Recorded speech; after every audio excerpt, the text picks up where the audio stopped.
talking about the book of Judges, we move to this section after Joshua. The central character of this narrative are the judges, yung Shophetim. Shapat kasi, Shapat is a judge. Ito ay plural form. A term that gives rise to the name of the book. These judges were not simply legal authorities, as the English word implies. They were charismatic military leaders whom God raised up and empowered for specific tasks of deliverance in order to restore justice. And sila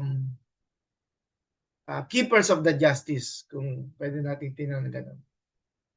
The office implied yung pagiging judge, governing in a broad sense. These 12 judges were local or national heroes who became military rulers endowed by God to lead the nation into victory against particular enemy nations. After the military threat was over sa time ni Joshua, the judges generally continued in leadership roles. The book opens with a phrase after the death of Joshua, which bears an important historical and theological function. It marks both the end of the previous period of success under Joshua and the beginning of a new era in Israel's history. In contrast to the conquest and occupation of the Promised Land, this new period of the judges is a time of disobedience and failure.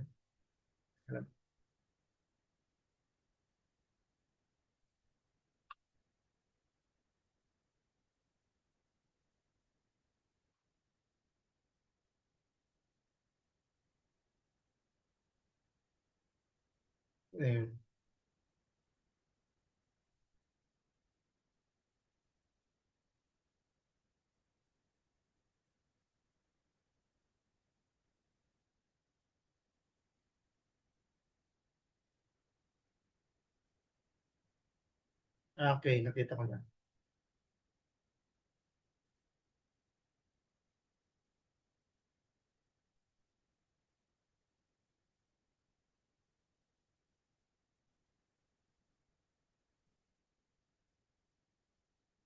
Yeah. Okay, this introductory chapter supplements the book of Joshua and gives more detail about the nature of the conquest. Joshua emphasized a unified Israel invading and conquering the Promised Land. This was appropriate to the purpose of the book, but Joshua also made frequent reference to the need for the individual tribes to complete what they had begun corporately. Kasi may mga tribes pa na kailangan pang sakupin na naninirahan na kasama na yung mga Israelites within this territory. The concluding paragraph of this unit, yung chapter 2 verse 1 to 5, yung beginning section, confirms that Israel has been disobedient. Individual tribes have compromised with the inhabitants of the land. And now the conquest is incomplete. However, hindi nila pinagpatuloy yung pananakop. Tumigil sila. The remaining Canaanites in the land will plague them in the future. Chapter 2. So there is this pattern for the central unit. The historical cycle described in chapter 2 verse 6 hanggang 3 verse 6 became the general literary pattern for the central unit of the book. The Israelites sin against the Lord gives them over to an enemy nation, then the Lord sends a judge to deliver them. But the nation falls back into sin pagkatapos ng deliverance. The author of the book uses the cycle as a literary formula. Now, ito po yun, no? Merong kasalanan. I-highlight dun yung kasalanan ng mga Israelites. The Israelites did evil in the eyes of the Lord. At dahil dito, nagkakaroon ng digmaan, lulusobin sila ng enemy tribes. Mga karamihan, of course, is mga Canaanite tribes. The Lord sold them into the hands of yung pangalan ng king na ito ng kalaban. At merong period of time kung gaano sila katagal na inaapi nitong enemy tribe na to or enemy nation. At sasabihin doon, pagsisisihan nila yung kasalanan nila. But when the Israelites cried out to the Lord, at yung reference na yung cried out to the Lord, bumabalik dun sa Exodus chapter 2 yata yun, kung saan ay pinapakita nila yung paghingi nila ng tulong kay Yahweh. At ang katugunan ni Yahweh, magpapadala siya ng deliverer. He raised them up for them a deliverer. Yun yung judge. May pangalan yung judge, tapos who saved them at ililigtas sila na itong judge na ito. And then this is usually followed by a statement that the land had peace for a couple of years while the judge was alive. Unfortunately, pagkamatay ng judge na ito, babalik na naman yung pattern, no? Manunumbalik ang Israelites sa pagkakasala, no? Pattern kagaya nito when we look at the rule of Othniel, no, the judge, no? And the people of Israel did what was evil in the sight of the Lord. Therefore the angel of the Lord was kindled against Israel, and he sold them into the hand of Cushan-Rishathaim, king of Mesopotamia. And the people of Israel served Cushan-Rishathaim 8 years. Verse 9. But when the people of Israel cried out to the Lord raised up a deliverer for the people of Israel who saved them, Othniel the son of Kenaz, Caleb's younger brother. And the Spirit of the Lord was upon him, and he judged Israel. He went out to war, and the Lord gave Cushan-Rishathaim, king of Mesopotamia, into his hand. Ang ibig sabihin po doon ay nanalo. Nagwagi si Othniel laban dito kay Cushan-Rishathaim. And his son prevailed over Cushan-Rishathaim. So the land had rest 40 years. Then Othniel the son of Kenaz died. At following verses na to, balik na naman sila sa pagkakasala. At makikita natin itong pattern na to paulit-ulit. Pattern dito sa 6 na mga hukom na ito. Bagamat dito meron pang, ito yung major judges, meron pang other 6 na tinatawag na lesser judges. So there's a 12 of them, no, symbolic of the number 12 sa tribes, no. So pero itong mga major judges na to, they have, sabihin natin, kaya major kasi mas mahaba yung mga istorya tungkol sa kanila, at makikita natin tong cycle na to na umuulit. Yan sa mga names ni Othniel, ni Ehud, si Deborah, nandiyan si Gideon, si Jephthah, at si Samson. No.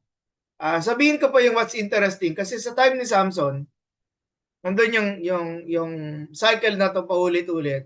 Magkakasala sila, aapin sila ng isang non-Israelite nation, at sila ay magsisisi. Pero sa time ni Samson, wala na doon yung paghingi nila ng tulong kay Yahweh, no? At iisipin mo bakit ganoon, no? Hindi na sila tumatawag kay Yahweh. Bakit nagkaganoon? Siguro yung lalim, yung tindi ng kasamaan na meron sa Israel noong time na yon. Pero sa kabila nito, pinadala pa rin ni Yahweh si Samson bilang hukom o tagapagligtas, ganoon. So the judges are by no means portrayed as exemplary and holy individuals. They were temporary leaders kasi nga namamatay sila kagaya ng tao, no? Lahat ng tao raised up by God to deliver his people. Some are worthy of emulation kagaya ni Othniel at saka ni Deborah. But Jephthah apparently had little concept of Yahweh's requirements, and Samson's faults are renowned. Sa case ni Jephthah, no? Nung una ayaw sa kanya ng tao, pero pinili siya ng mga matatanda ng Israel, kaya kinonvince nila si Jephthah. Kaya si Jephthah ay naging tagapagligtas ng Israel for a period of time.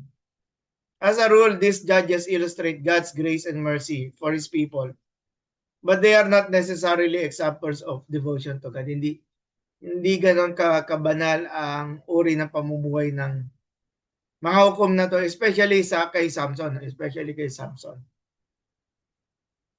So what was the exact nature of the political organization of Israel during the reign of the judges, the rule of the judges? This is another question raised by the lack of historical details in the Judges. No. Kung babalikan natin yung nangyari sa conquest, the Israelites were a landless group of former slaves organized in a tribal society related to their family ties to Jacob. Magkakamag-anak sila because of Jacob. Their tribal structure served them well during their wilderness wanderings. But the book of Judges illustrates that the settled life in the land was threatened, partly due to this political arrangement. Na dahil sila ay separated tribes na, yung mga tribo na to, once they were being attacked, yung tribo ang lumalaban unless humingi sila ng tulong sa kanilang mga kababayang mga tribo. But again, it shows yung yung vulnerability ng tribal structure. Now we move over to the significance of the book of Judges dun sa New Testament. No? The theological themes of Judges significantly shape New Testament thought or yung mga importanteng tema na makikita natin sa bagong tipan. No? Itong cycle na to, the period of the Judges, marked by cycles of sin, oppression, repentance, and deliverance, offers profound insights into the human nature, no? Divine justice, and the need for a righteous king. Or we should say, yung continuing problem of the cycle of sin sa individual belief. The individual need for salvation. For example, the book of Judges reveals the depth of human sin and moral decline. As a nation, the book of Judges repeatedly emphasized the phrase, everyone did what's right in his own eyes. No? So, ibig sabihin, kahit na meron ng kautusan, pinipili pa rin ng mga taong ito na gawin kung ano yung tama sa kanila. So, they neglected, they disobeyed the law. Kung ano yung gusto nilang gawin, yun yung gagawin nila. Highlighting moral relativism and spiritual chaos. Nakakalungkot kasi they were not even driven by conscience. No? They were driven by sin. Yung their passion to do what was evil. No? Without the guidance of the law or yung the absence of a leader na gagabay sa kanila. This condition anticipates the New Testament's diagnosis of humanity's sinful nature. In Romans, Paul the Apostle explains that all have sinned and fall short of the glory of God. Romans 3:23. So the Judges serves as a historical illustration of this theological truth. When people reject God's authority, they spiral into corruption.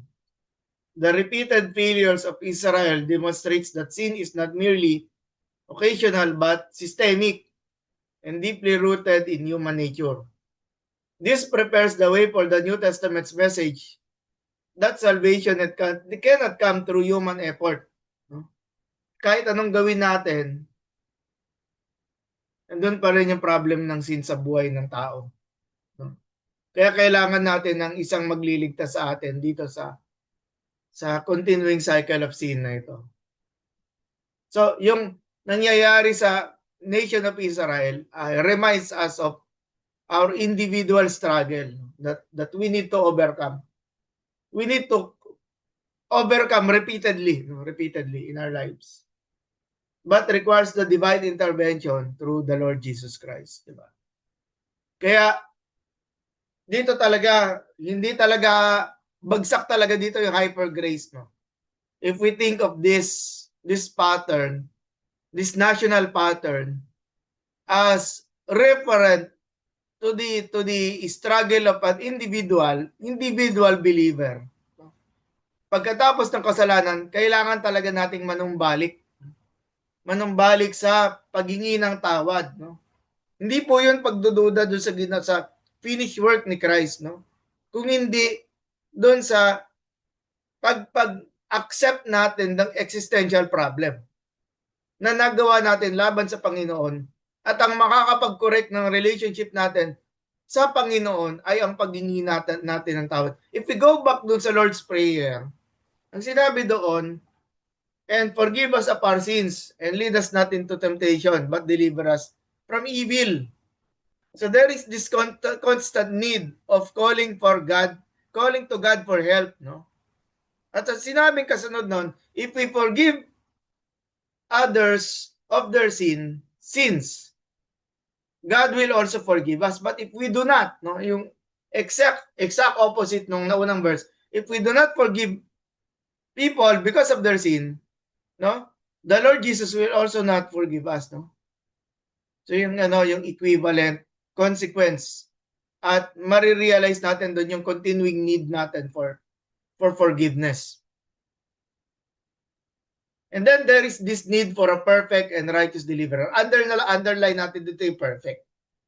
So kung yung mga hukom ay ginagamit ng Diyos para iligtas ang kanyang bayan, it was temporary kasi pagkatapos ng panunungkulan na mamatay yung hukom, na nanunumbalik sila sa pamumuhay ng kasalanan.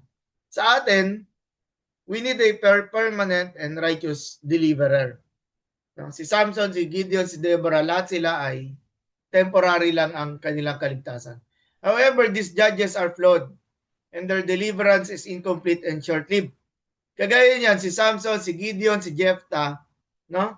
Maliwanag na ipinakita sa aklat ng mga hukom, no? Ay ang kanilang mga pagkakamali. Hindi tinago 'yun ng historian, ano? Yung kagaya na sinabi ko doon sa opening remarks ko bago tayo nag-aaral ng Joshua, no? With regards doon sa understanding historical writings, no? Ay hindi tinago ng mga storytellers ng mga judges ang kanilang mga kahinaan. The New Testament presents Jesus Christ as the ultimate and sinless deliverer who brings eternal salvation. And then demonstrates the book of Judges demonstrates the consequences of covenant unfaithfulness. Hindi tinatago. The narrative of Judges shows Israel repeatedly breaking its covenant with God by turning to idolatry and pagan practices. As a result, they experience oppression from surrounding nations. So when we go back sa Joshua, ang Israelites ang ginagamit ng Diyos ni Yahweh para parusahan ang Canaanites. Dito sa case na to, because of their sin, no? Ang mga pagan nations ang ginagamit ng Diyos in order to exercise the justice against the Israelites, no? So makita natin yung malungkot na kabaliktaran na nagaganap, no? This cycle illustrates the seriousness of covenant disobedience. In the New Testament, this theme is deepened in the context of the new covenant established by Christ. While believers are no longer under the Mosaic covenant, the principle remains that unfaithfulness to God has consequences. The warnings found in Hebrews, particularly against falling away, echo the lessons of Judges. The Old Testament narrative thus becomes a cautionary example for New Testament believers, urging perseverance and faithfulness in the relationship with God. So, panguli sa parallels ng Book of Judges with the New Testament is the need for a righteous king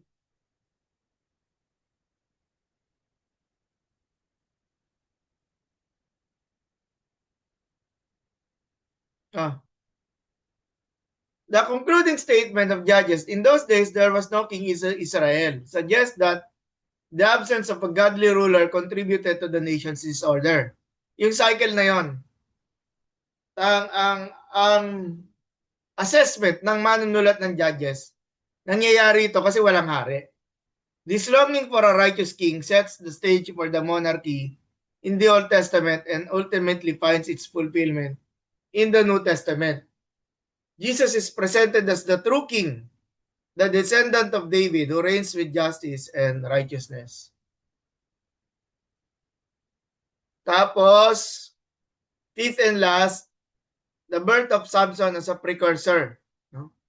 The miraculous birth, yung precursor to the birth of Jesus Christ. Okay? The miraculous birth of Samson, announced by an angel to a previously barren woman, prefigures the supernatural birth of Jesus Christ. Ang pangalan doon, of course, hindi lang ito kay Joseph and Mary, kung hindi maging kay Zechariah at kay Elizabeth, no? Na si Elizabeth ay hindi makapanganak.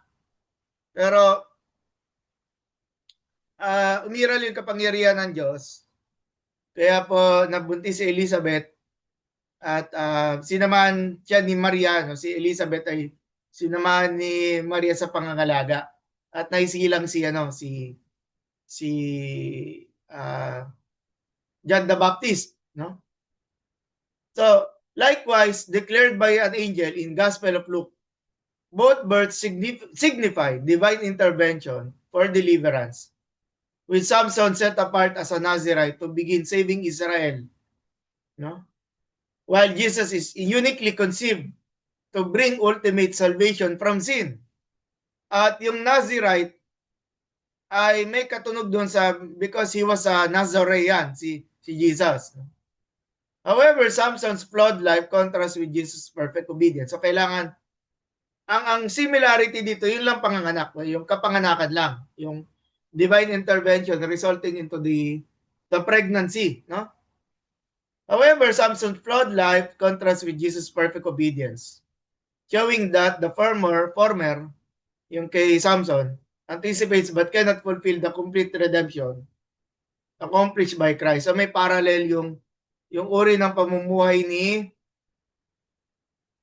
Samson dun sa complete obedience na meron kay Christ as the eternal Savior.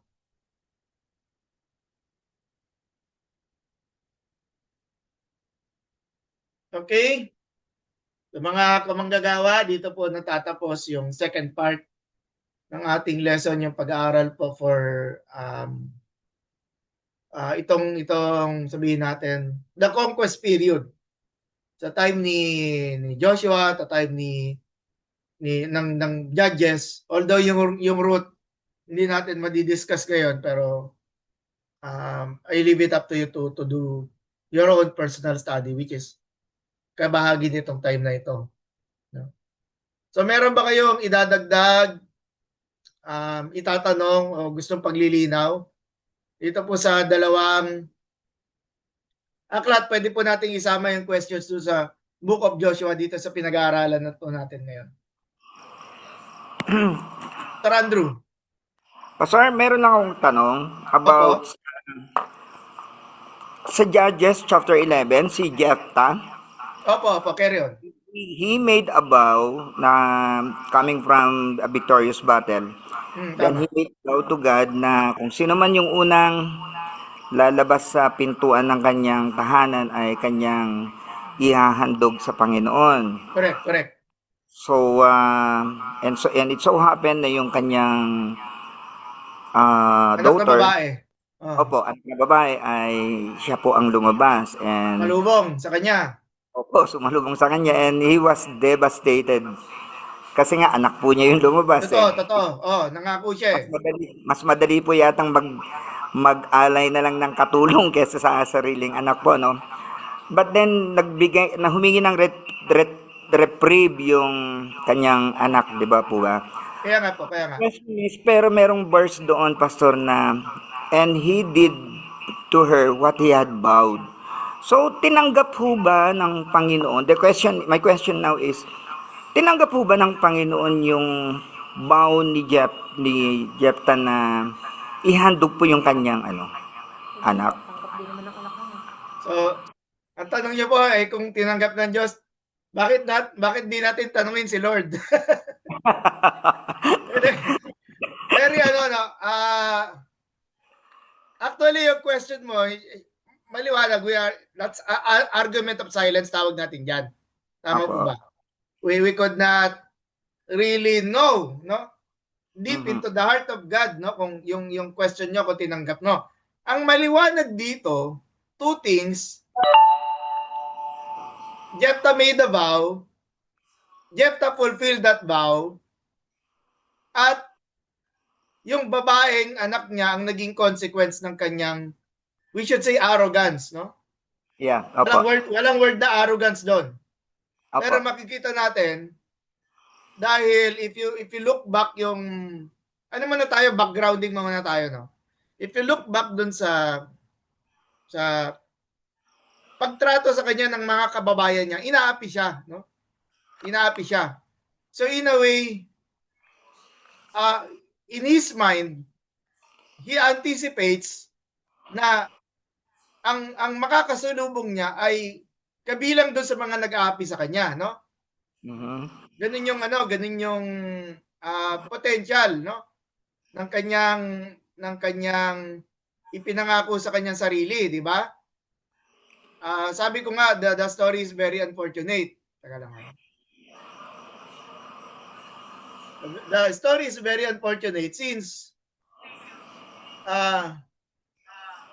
yung anak niya, maliwanag na, hindi, Joshua pala to. Maliwanag na naging victim doon sa story, no? Naging victim sa story yung kanyang anak na babae. So again, your question, ano talaga siya bigay na lang natin sa Lord, no? Hindi natin masasagot talaga. Sige, Kasi, Pastor. kasi tao lang ang tinatanong mo no? No, tao lang. Baka magkamali ako dito, no? At pero there is a comment, no? Kasi ang tinutukoy dito ay babae, no? At Tama po. sa case ni Isaac, no? Iniligtas ng Diyos si Isaac dahil nakakita si Abraham ng ng tupa na ihahandog. Opo. Isa nga malaking question noon, nalimutan ko yung pangalan ng feminist scholar na sinabi niya kung ang anak ni Abraham iniligtas, bakit yung anak na babae ni Jephthah hindi iniligtas? So, seemingly coming from a female scholar, meron siyang ganoong uri ng damdamin, no? Na pinapakita anong uri ng kultura, no?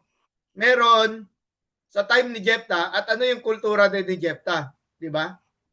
So may may yung kanyang pangako, yung kanyang pagyayabang, no? Ay nagresulta sa napakalalim na humiliation sa kanya, di ba? Tama po. Opo. At pag titingnan nga natin, ano bakit itinuloy ni Jephthah yung kanyang pangako, di ba? Isang anggulo yun Tayo bilang mga magulang, marami sa atin mga magulang. Isang anggulo yun na mapapaisip ka Yung leading doon sa question na tinanong mo katanggap-tanggap ba yung handog yung Jephthah. katanggap-tanggap ba sa Diyos yung ginawang paghahandog ni Jephthah, no? So, pwede nating of course hindi natin mababago yung narrative. Pero when you look at it, no, na sana hindi na lang niya tinuloy, no? Sana hindi na lang tinuloy ni Jephthah yung kanyang plano. Kung hindi ay tinanggap niya na lang yung parusa ng Diyos, di ba? Dahil sa hindi niya pagtupad ng kanyang pangako. So, I hope very sad at saka tragic, no? So going back do sa sa history writing, no? When you tell this, kunyari ikaw yung storyteller ng bahaging ito, talaga nararamdaman mo talaga yung tindi ng kalungkutan, ano? When we talk about this narrative, may message dito eh. Yun. Sabi ni ayun, bago ko Pastor Andrew, tapos na ba tayo? Opo, Pastor. Opo. Okay na po. Sige po. Thank you po. Tanong Salamat. ni, yes, you're welcome. Tanong na Pastor Jerry, tanong ko sa Book of Joshua, yung nagpakita kay Joshua ng angel, agree po ba kayo na manifestation ni God yun? Kasi kapareho nang nangyari kay Moses sa Exodus 3. Teka lang, nalimutan ko specifically kung anong version, ha? Yung ano yun, yung, teka lang ha.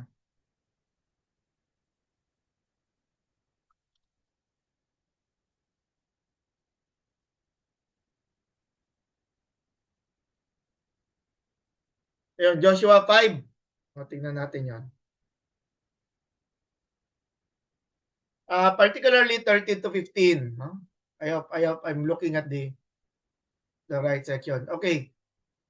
When Jesus, Joshua was by Jericho, lifted up his eyes and looked, and behold, a man was standing before him with his drawn sword in his hand.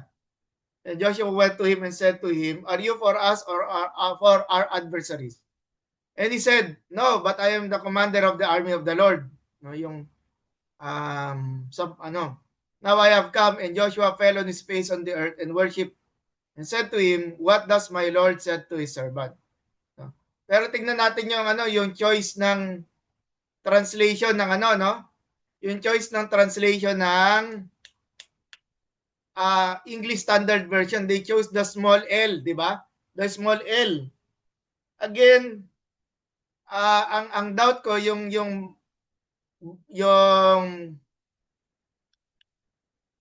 Hebrew word na ginamit dito refers to a master, no, master, no, human master.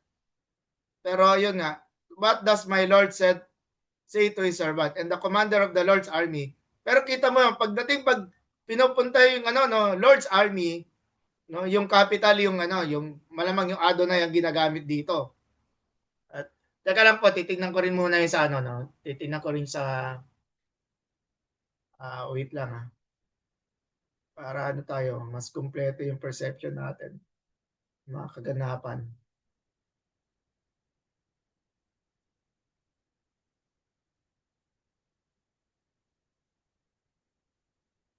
So this is Joshua 5:11.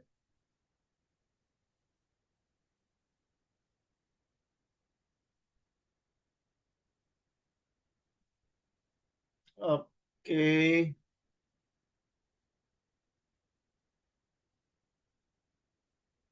Aha.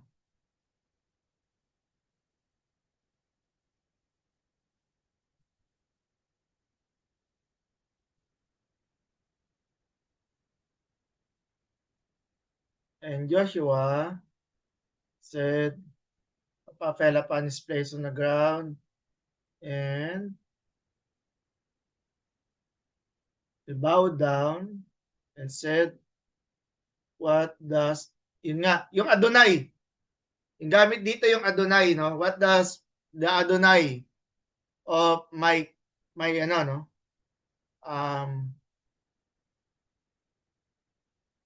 yung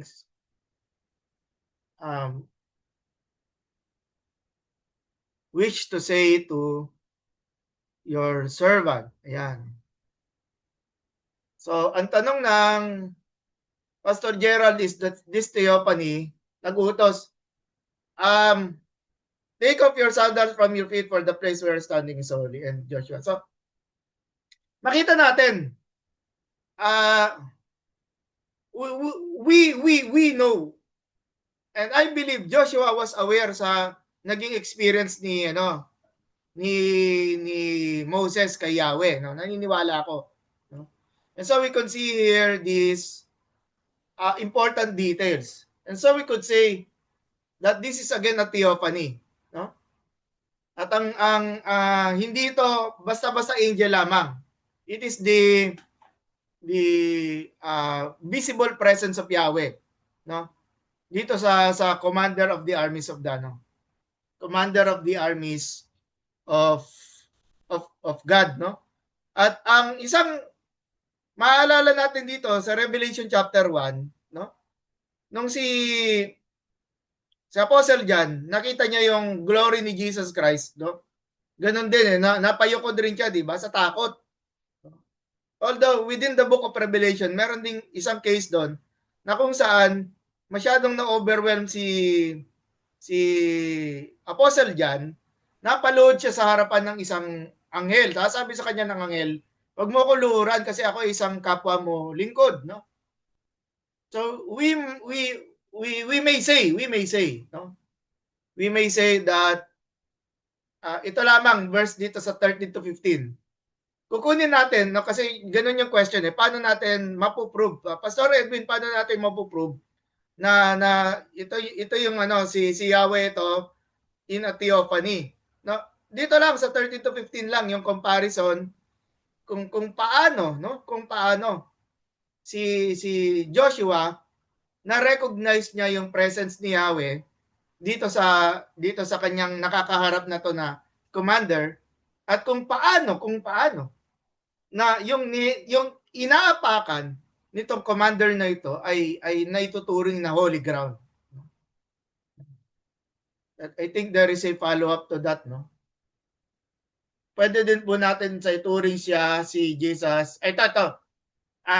Bago ko muna sagutin yung second question, sa case ni yung kapanganakan ni Samson, doon sa person na si Manoah, at kung saan merong yung asawa ni Manoah, no, wife of Manoah, ay nagpapakita yung may theophany doon, no, yung angel. And then later on, nung biglang nawala yung kanilang guest, no, natakot si Manoah dahil akala ni Manoah mamamatay siya dahil nakita niya ang Panginoon. So there's this continuing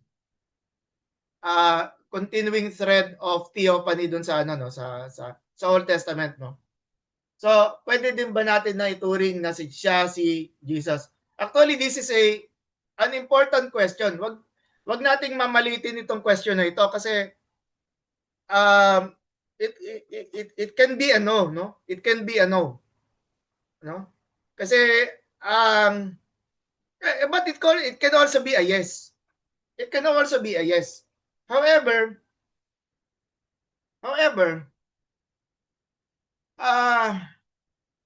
we should siguro ang mga natin dito, mga caveat natin dito is that si Jesus Christ nagkaroon siya ng katawan is through Mary, no? Nagkaroon muna siya ng katawan sa pamamagitan ni Mary. So sa case ni Jesus sa New Testament, he needs to be born, no? Pero itong theophany na to, it's siguro na lang the best way to say this is the manifestation of God, no, in the Old Testament, no? Pastor Jerry, rather than becoming very passionate, alam ko naman mahal niyo si Jesus, no? Wala naman tayong question doon, mahal natin si Jesus. Pero yung sasabihin natin to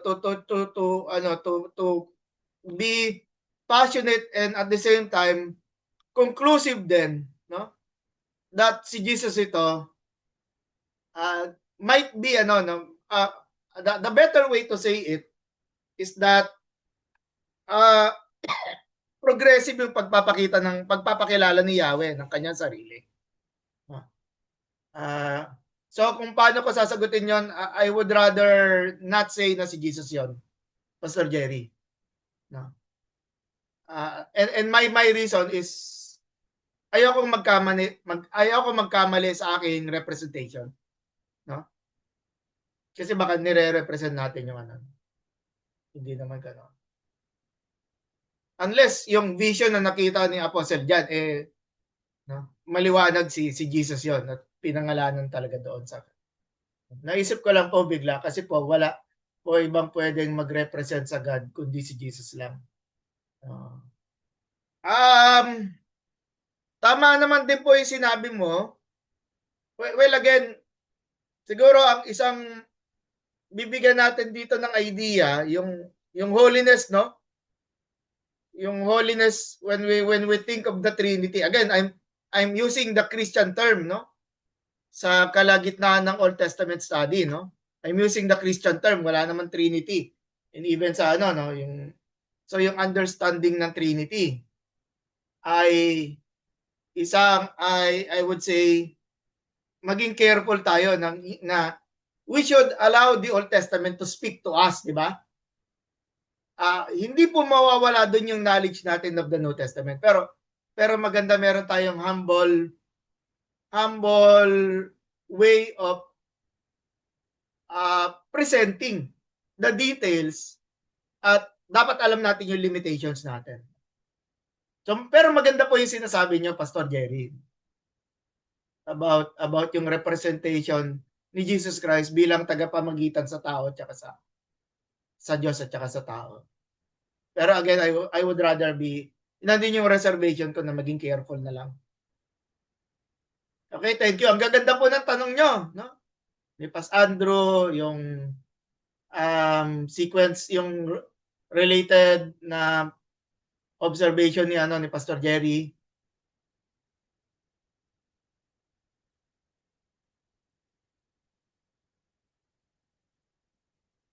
Meron pa po ba? Siguro tatanggap na lang tayo ng isa pa. Joshua at saka Judges.